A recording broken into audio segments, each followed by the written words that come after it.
Bom dia, pessoal. Tô só aguardando ver se entra mais alguém, tá? A gente já vai começar aí, continuando os tecidos, ok? Antes de ver a parte nova hoje, a gente vai corrigir os exercícios que vocês fizeram na aula passada. Eu vou comentar rapidinho, tá? E se quiser já deixar organizado aí a página 22 da apostila, tá? Nós vamos usar a página 22.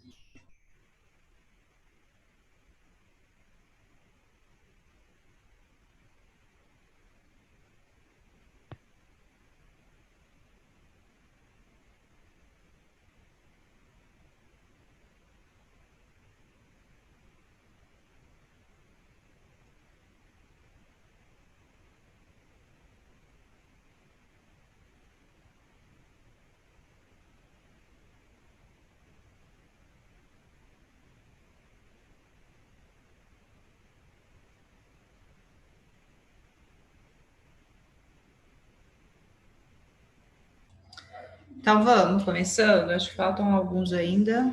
Peraí que a Denise está entrando.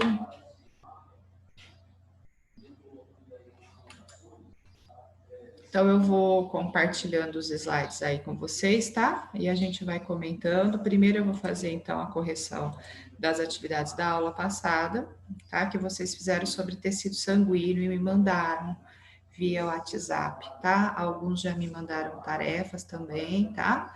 Pode ir fazendo, pode me mandando. Ó, aqui tá falando que a minha conexão tá instável, capaz de cortar um pouquinho o som aí, tá? Se estiver cortando muito, vocês me avisam. Qualquer coisa eu paro de falar, espero, né? Voltar um pouquinho. Até agora não tinha dado problema na net, não. Então, a tarefa, gente, quem ainda não entregou nada, pode ir fazendo, nem que tá atrasado, é melhor eu ter uma notinha do que ter zero, né? Então, vão fazendo as tarefinhas e me mandando. Sempre associando com a parte que eu já dei, né? Alguns exercícios da apostila mesmo eu faço com vocês. Então, a maioria das tarefas seria referente àquela parte que tem a hora de estudo, aquela parte que tem no caderno de atividades, certo? Então, da aula do dia 11, ó, eu coloquei lá para vocês. Cite os 3 tipos de células do sangue e dê a função geral. Então, bem simples, não precisa detalhar demais. Então, os 3 tipos de células do sangue: glóbulos vermelhos. Ah, eu pus hemácias. Tranquilo. Glóbulos vermelhos ou hemácias. Lembra que pode ser chamado até de eritrócito, né? Glóbulos vermelhos ou eritrócitos. Faz o quê? Transporta gases. Pode pôr bem assim. Transporta oxigênio para os tecidos, tira o gás carbônico dos tecidos. Ah, eu coloquei que dá a cor vermelha para o sangue. Pode também, tá? Então, além de transportar gases, eu posso citar que dá a cor vermelha para o sangue. Tranquilo. Outra célula, glóbulo branco. Glóbulos brancos, que também são chamados de leucócitos. Existem vários tipos, né, de glóbulos brancos, porém não precisa especificar. Eu falei para vocês que o mais cobrado vai ser o linfócito, né, que produz anticorpo, mas como função geral aqui, eu vou colocar o quê? A defesa. Realiza a defesa contra micro-organismos. Vou pôr assim. Ah, eu coloquei que defende contra bactérias, tá bom. Não precisa especificar, né, o micro-organismo em si, mas faz a defesa do corpo, livrando a gente dos corpos estranhos. Às vezes a gente chama isso de antígenos, que são substâncias estranhas, tá? E as plaquetas, que apesar de não ser célula, que podem ser chamadas de trombócitos, que eu falei que é bem raro, mas pode, elas vão agir na coagulação do sangue, vão fazer com que o sangue pare de sair num ferimento para a gente não ter uma hemorragia, tá? Então, são esses 3 tipos de células e a função básica aí, certo? Eu tô corrigindo, gente, que eu sei, eu dei uma olhada, né? Porque aí a maioria aí, não vou falar especificamente um por um, senão a gente vai ficar fazendo, detalhando demais, mas às vezes ficou faltando uma coisa em outra, vocês podem conferir aí e completar. certo? Então, a primeira questão seria essa. Hoje também eu vou fazer no mesmo esquema, tá? Eu acho legal que aí vocês vão ter essa nota de exercício também, para juntar aí com a provinha, né? A próxima prova é o simulado bimestral, mas aí vocês vão ter a nota da primeira prova, mais as trilhas, mais as tarefas. Então, acho que dá para ter uma nota legal aí, sem muitos riscos de recuperação, né? Quais os dois tipos de defesa que os glóbulos brancos fazem? Então, são dois tipos básicos. 3 deles fazem fagocitose, né? Precisa explicar? Vou colocar aqui. Fagocitose é que eles englobam o micro-organismo e destroem esse micro-organismo, que é o processo de fagocitose, né? E tem os anticorpos. Os anticorpos, o que seria isso? É uma proteína específica para cada micro-organismo, né? Que destrói o micro-organismo, que é apenas um tipo, então, se quiser pôr, ó, quem faz o anticorpo é o linfócito. Esse nome é muito cobrado, é um dos 5 tipos de glóbulos brancos, então. Então, ou a defesa é por fagocitose ou pela produção de anticorpos. Eu até citei, tem na apostila a diapedese. A diapedese também é uma fagocitose. Só que aí o glóbulo branco sai do capilar, lembra? E vai para o tecido para fazer a destruição. Aí forma o pus, porque ele também morre. Então, são esses dois tipos aí. Num esqueminha, não precisa fazer, tá? Mas no esqueminha, o que a gente vai ter? Ó, a gente vai ter o glóbulo branco, tá lá o núcleo, né? O micro-organismo aqui. Se for fagocitose, o glóbulo branco faz os pseudópodes, né? Que são os falsos pés, e aí ele realiza a fagocitose. O micro-organismo, através dos falsos pés, entra na célula. Aí, o que ele vai fazer? Ele vai fazer um vacúolozinho aqui e vai destruir esse micro-organismo. Sobrou resíduo, pode jogar fora da célula. Então, é a fagocitose isso. Agora, se for produção de anticorpos, o glóbulo branco tá lá, aí ele vai reconhecer o micro-organismo que tá ali, e aí ele vai produzir uma proteína específica. Essa proteína sai, ó, do glóbulo branco, se liga no antígeno, que é o corpo estranho, e destrói, tá? Então, esse aqui seria o anticorpo. Por que eu sempre falo específica, gente? Eu falo específica porque para cada vírus, para cada bactéria tem que ter um anticorpo específico, porque ele não é um para todos, né? Se fosse assim, a gente ia ficar uma vez só doente na vida e boa, né? Mas não é bem assim, tá? Então, são dois tipos de defesas aí do nosso, do nosso sistema imunológico, certo? Então, eu tenho que saber as duas. Qual a função das plaquetas e, além delas, quais as duas outras substâncias utilizadas no processo? Então, a função das plaquetas, eu tenho que associar a coagulação do sangue, elas entram em contato com o ar, aí elas vão desencadear um monte de reação química que vai formar uma proteína insolúvel, né? Que é a fibrina que forma aquele coágulo, né? Então, a função das plaquetas é realizar a coagulação do sangue. Só que sozinha ela não consegue. Então, ela precisa também do cálcio, que vem do alimento, tá? E da vitamina K, que também vem do alimento, né? Com essas duas substâncias, a coagulação vai ser completa. Aí, então, vai formar a fibrina, que é uma rede de fibras de proteína que impede que o sangue fique vazando.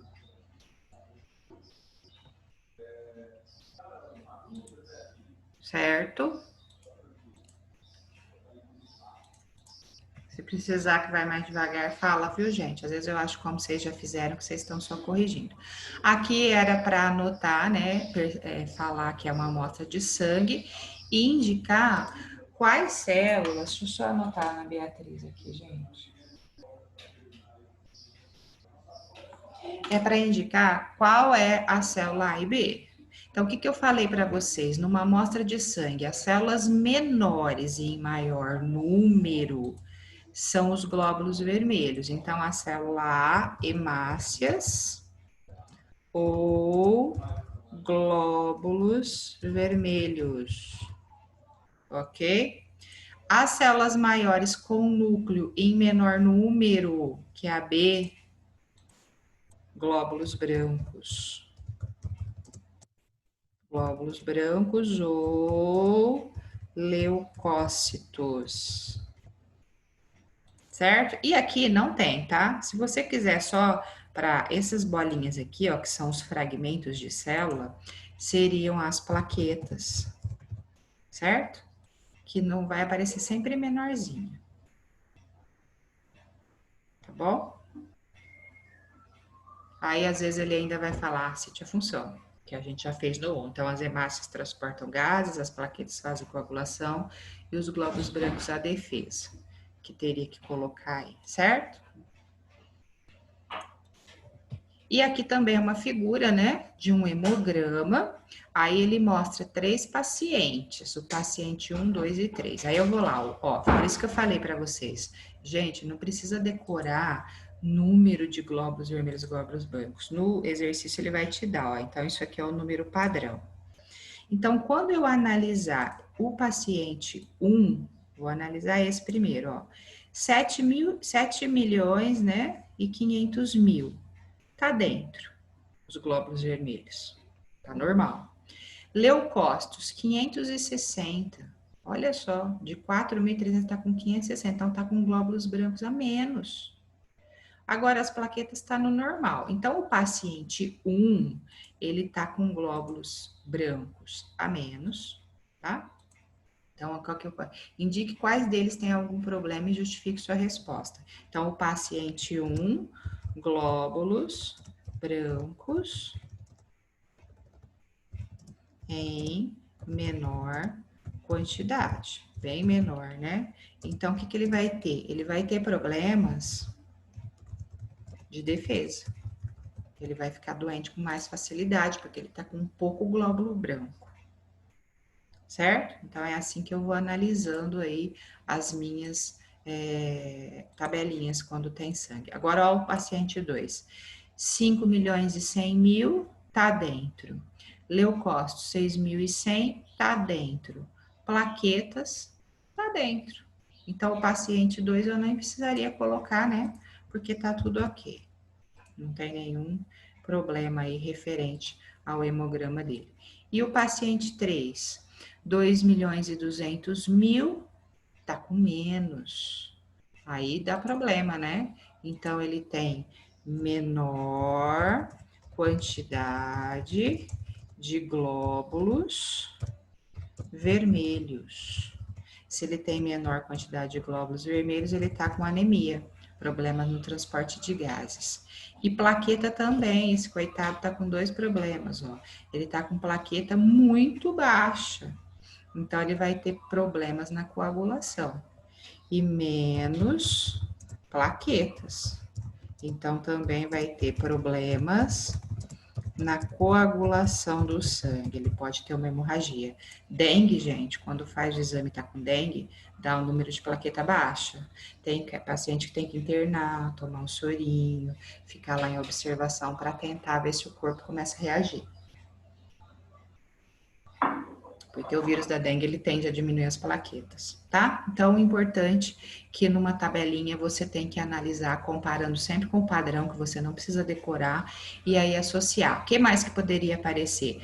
Plaquetas a mais, que poderia ter risco de coagular o sangue dentro dos vasos sanguíneos, formar coágulos e dar um infarto, AVC. Poderia ter glóbulos vermelhos a mais, que aí não é uma doença, mas a pessoa vive no lugar alto. Aí, para compensar pouco oxigênio, ela produz mais glóbulos vermelhos, né? E poderia também dar glóbulos brancos a mais. Quando tem glóbulos brancos a mais, por que que é? É porque a pessoa está com alguma infecção. Aí ela tem uma infecçãozinha com glóbulos brancos a mais para defender contra aquele agente estranho. certo? Então, era esse o exercício que a gente fez na última aula, tá? E agora a página 22 que eu queria comentar com vocês, então. Essas correções, gente, elas são importantes porque elas ajudam a gente a fixar mais a matéria, tá bom? Então, a gente tem que estar atento a isso. Então, tem um textozinho aí, ó. Pesquisas envolvendo a síntese de uma pele idêntica à humana que reproduz os mesmos tecidos biológicos e pode ser utilizada para avaliar a toxicidade e a eficácia de novos compostos para fármacos e produtos cosméticos. Então, eles fazem tipo uma pele para fazer teste, né? Tem sido desenvolvida por pesquisadores brasileiros. Células retiradas de peles de doadores submetidos a cirurgias plásticas recuperadoras são matéria-prima utilizada para a construção da pele artificial em laboratório. De acordo com seus conhecimentos relacionados à organização estrutural da pele humana, é correto afirmar que, aqui, ó, o que a gente vai ter que lembrar, ó, da composição da pele. É bastante cobrado, viu, gente? Por quê? Porque eu tenho a primeira camada, a segunda camada e a terceira camada, que não faz parte da pele, mas ela está literalmente ligada. Então, aqui, ó, na primeira camada da pele, eu tenho a epiderme. Isso é importante a gente associar. Então, aqui chama-se epiderme e é sempre associando com o tipo de tecido. Tecido epitelial, porque são células juntas com função de proteção e revestimento. Tá difícil, epitelial, tá? Tecido epitelial de revestimento. Na segunda camada, eu tenho a derme. A derme, células separadas, tecido conjuntivo, tá? Então, tecido conjuntivo, preenchimento, né? E a hipoderme, que é a camada de baixo, que eu falei que não faz parte da pele, mas como tá associada, ela sempre vem junto. Então, eu vou pôr aqui, ó, hipoderme. Também células separadas, tecido conjuntivo. Por isso que a pele é um órgão, ó, é um conjunto de tecidos, fora tecido sanguíneo, tecido nervoso que tem aí junto com a derme, tá? Então a pele tem essas três camadas aí. Então, ó, de acordo com a pele, é correto afirmar: a derme, camada mais externa da pele, constitui-se de, ó, mais externa? Não, a mais externa é a epiderme, que fica em contato com o ambiente aqui. A epiderme apresenta melanócitos, células especializadas em produção de um pigmento escuro que dá cor à pele e aos pelos, para proteção da radiação, certíssimo. A pele, gente, nessas células aqui, ó, que estão mais na superfície, elas revestem, elas produzem melanina.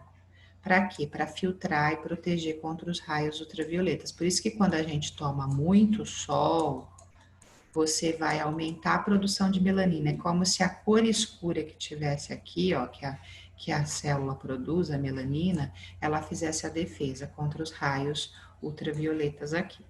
Tá? Então, certinha, B. Ó, por que a C tá errada? A hipoderme é basicamente constituída por fibroblasto. Fibroblasto é que produz fibra. Fibroblasto tem abundante na derme para produzir fibras de colágeno, para deixar bem esticadinha a pele. A hipoderme, ela é rica em célula de gordura. É gordura, tá? Os pelos e as unhas constituem-se estruturas anexas da pele e partem da epiderme, sendo formados de fibras de colágeno resistente e espessas, até que são anexos da epiderme, formam, mas não são fibras de colágeno, é feito de queratina, que é uma proteína, tá bom? Aqui, ó, o uso de aparelhos ortodônticos é um exemplo de remodelação óssea. Eu falei isso na aula, que onde estão os pininhos aqui, ele vai fazer um ponto de pressão e a célula óssea onde está o dente, ela vai ser remodelada. Por isso que o dente vai se acertando, tá? Ele vai ficando certinho de novo, porque o osso é destruído e reconstruído, certo? Então, é um exemplo de remodelação óssea que ocorre por meio da ação de forças diferentes daquela que os dentes estão naturalmente submetidos. A reabsorção óssea ocorre nos pontos de pressão, enquanto no sentido oposto, a matriz é depositada. Então, é como se fosse assim, ó, só para você entender. O aparelho tá aqui, o ferrinho, fazendo um ponto de apoio aqui no osso. Aonde ele está pressionando, a célula vai ser destruída. E a célula daqui, ó, ela tá fazendo novas células, ela vai reconstituindo. E quando ela vai reconstituindo, que dá a impressão que o dente fica até meio mole, o dente vai acertando, tá? Então, é mais ou menos isso. Então, a reabsorção ocorre no sentido oposto. Dessa maneira, os dentes movimentam-se na arcada dentária e passam a ocupar a posição desejada.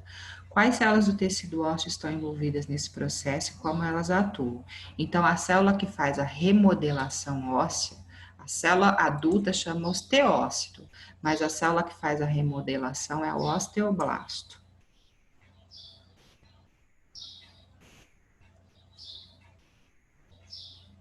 E o osteoclasto, ó, ele vai desgastar a célula. Então, quando está desgastando, é o osteoclasto. Aqui é o osteoclasto, no ponto de apoio. E a célula que está remodelando é o osteoblasto. Então, osteoclasto desgasta e osteoblasto remodela, transforma.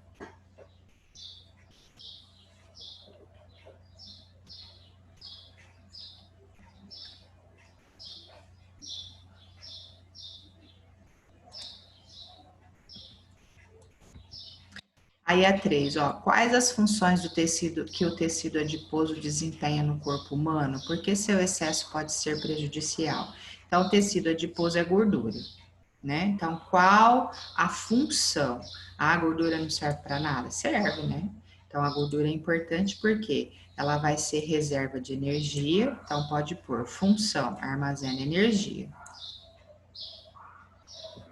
Só que em excesso prejudica o sistema circulatório, porque pode entupir os vasos sanguíneos, dando problemas aí de infarto, né, AVC.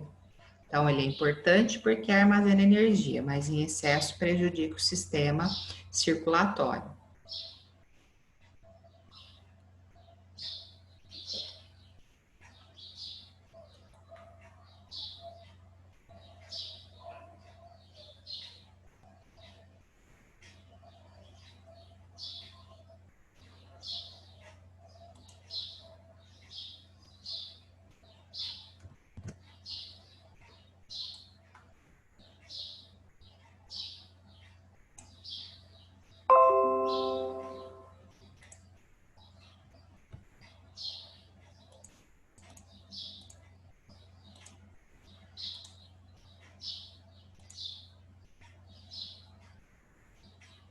Certo? A 4, ó. Quando há um ferimento, deixa eu aumentar aqui. Quando há um ferimento na pele, bactérias podem penetrar no local e causar infecção. Que células irão se dirigir ao local e combater as bactérias invasoras? Ó, não precisa especificar não, tá? Pode pôr glóbulos brancos ou leucócitos. Tá? Não acho necessário especificar, porque não vai ficar cobrando isso de vocês. Então, aqui, ó, pode pôr glóbulos brancos ou leucócitos, sem especificação. Explica o processo pelo qual essas bactérias serão eliminadas. Então, elas vão ser eliminadas por fagocitose ou por anticorpos. Pode pôr os dois. E a que se deve o pus? O que é o pus, então? Glóbulo branco mais bactérias mortas, que é quando o glóbulo branco sai do tecido, né? Aí morre a bactéria, mas ele também morre, aí forma o pus. Então, o pus, na verdade, é um bom sinal, né? É um sinal de que está defendendo o organismo.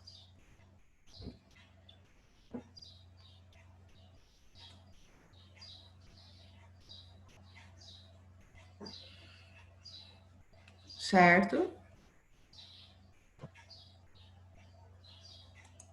Então, quem fez, acho que é a correção ok, né? E assim, ó, as cartilagens revestem diferentes partes do corpo e dos animais. Sobre os tipos de cartilagem: cartilagem alina, fibrosa e elástica.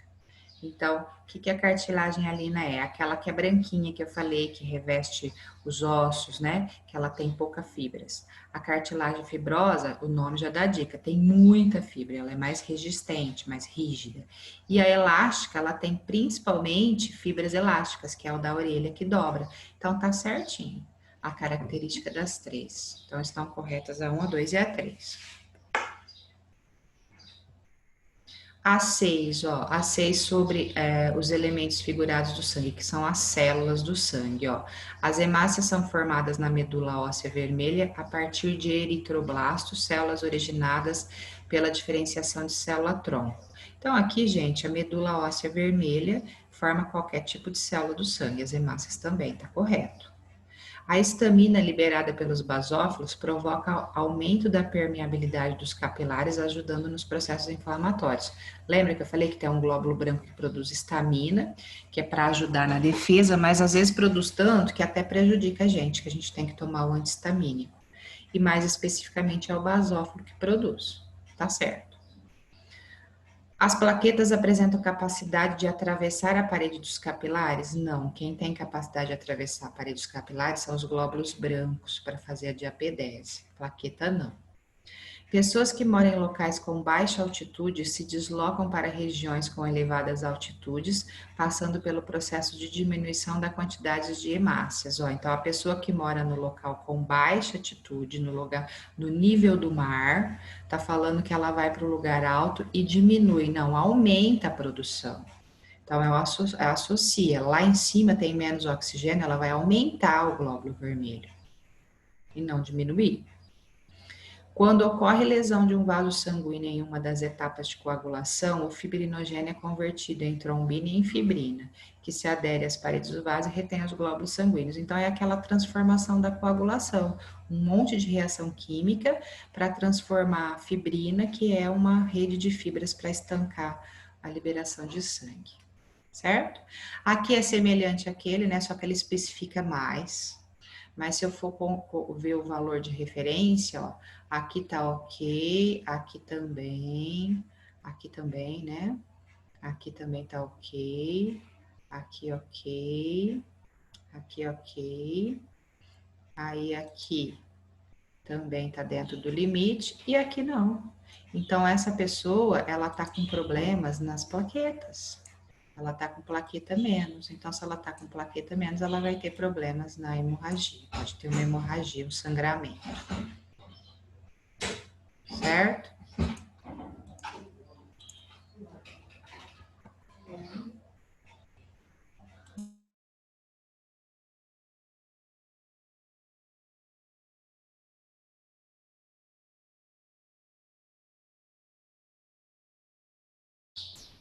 Bom, aí, gente, na continuação aí da matéria, a gente vai ver tecido muscular. Tem só 10 minutinhos, eu vou fazer uma introdução e aí a gente já fecha essa aula e depois eu passo alguns exercícios, então, básicos para vocês, tá bom? Na outra aula, como a gente está fazendo toda a aula.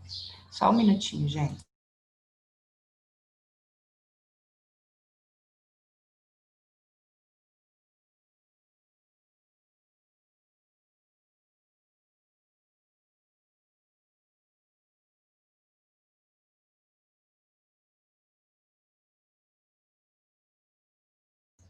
Bom, aí tecido, fecha a porta. Tecido muscular, então, o nome já te dá a dica, né? Forma os músculos, certo?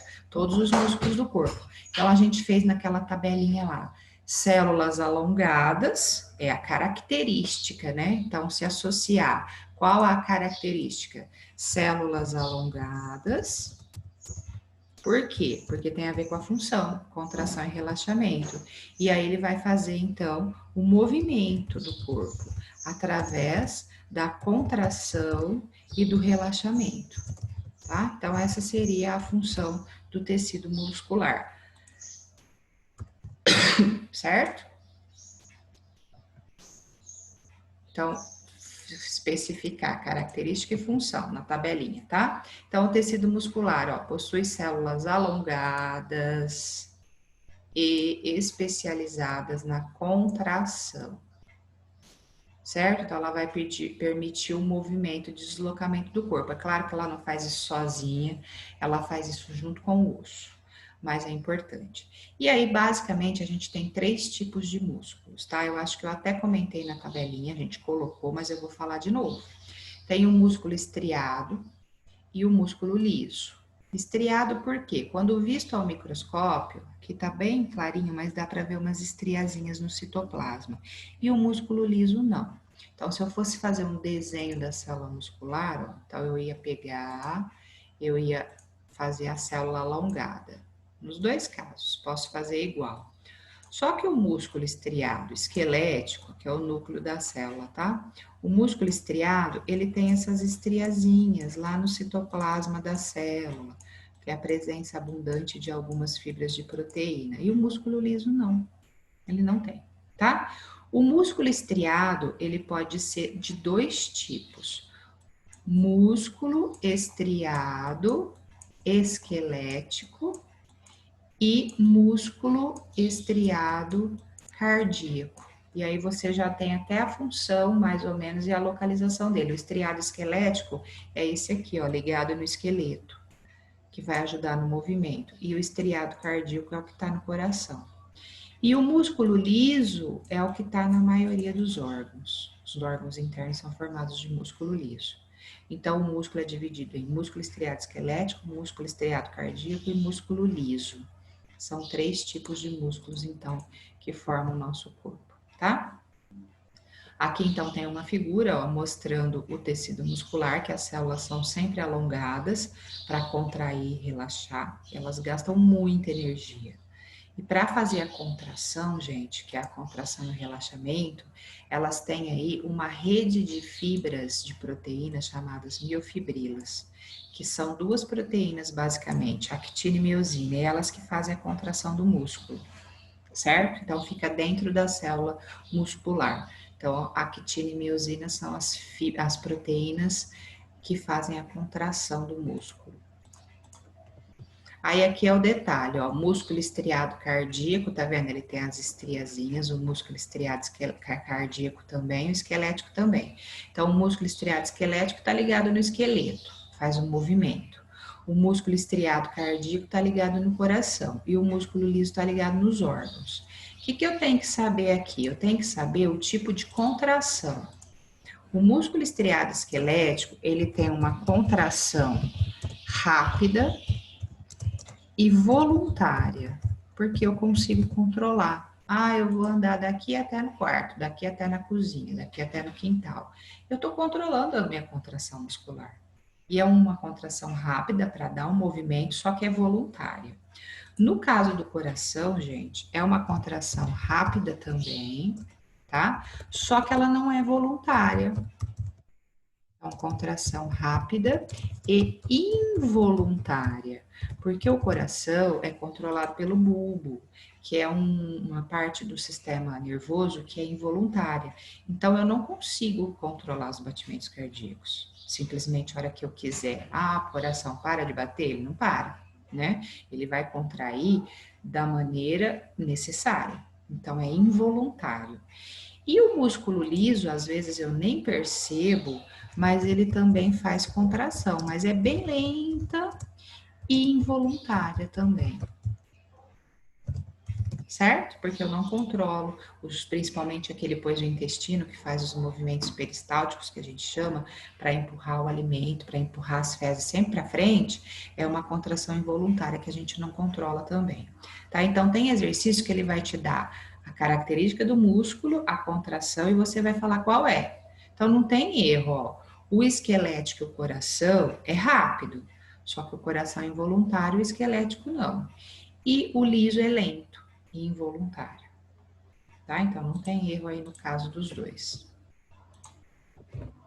Aqui, então, eu coloquei, né, para você ter aí, não sei se vocês estão fazendo um resuminho, mas, ó, o músculo estriado esquelético que tá ligado no esqueleto, ele é voluntário. E aqui tá falando que ele tem as estrias e tem vários núcleos, pode ter vários núcleos a célula. O músculo estriado cardíaco é involuntário, é estriado também, e ele geralmente tem um núcleo central. E o músculo liso, ele é involuntário, forma os órgãos e também tem um núcleo central. que às vezes fala da característica da célula, né? E aí, gente, como que esse músculo vai se contrair? Ele vai se contrair, a gente chama de filamentos deslizantes. Aqui, ó, é a célula muscular. Dentro da célula tem a miofibrila, é como se eu fosse aumentando cada vez mais para ver dentro da célula. Então, ela é cheia de miofibrilas. Aí, essas miofibrilas são formadas de actina e miosina, que são as proteínas do músculo. Então, o que que vai formar? É como se fosse filamentos deslizantes. Ó, aqui tem, ó, a gente tem em vermelho, ó, a miosina, e em preto, a actina. Então, quando o músculo contrai, essas proteínas vão subir umas sobre as outras, elas deslizam umas sobre as outras. Isso aqui diminui de modo que o músculo está contraído. Quando o músculo relaxa, elas deslizam e voltam para a posição normal. Então, eles fizeram uma teoria chamada teoria dos filamentos deslizantes. A actina e a miosina, que são as proteínas da miofibrila que formam o músculo, deslizam umas sobre as outras. Tá vendo? Aqui a actina em azul, no músculo contraído, elas quase que se aproximam aqui, porque aí vai encurtar essa região de proteína que eu chamo de sarcômero. O sarcômero fica curto. Quando o músculo relaxa, o sarcômero aumenta, porque aí as proteínas deslizantes se afastam. E para a contração muscular gasta muita energia, por isso que a gente precisa de energia, né, para correr.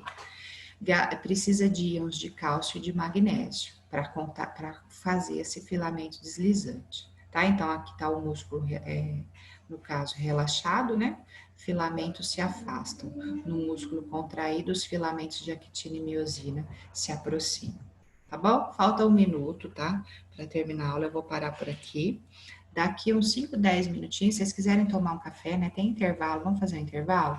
Daqui 5, 10 minutinhos eu mando então para vocês os exercícios, tá? Mandando os exercícios, vocês vão fazendo e me dando um retorno, tá bom? De preferência, se puder até meio-dia, que eu já anexo, tá? Mas ainda hoje, tem que ser hoje, certo? Então tá bom, gente. Então, tchau e bom fim de semana até sexta. Daqui a pouquinho eu mando o exercício. Tchau. Tchau. Tchau.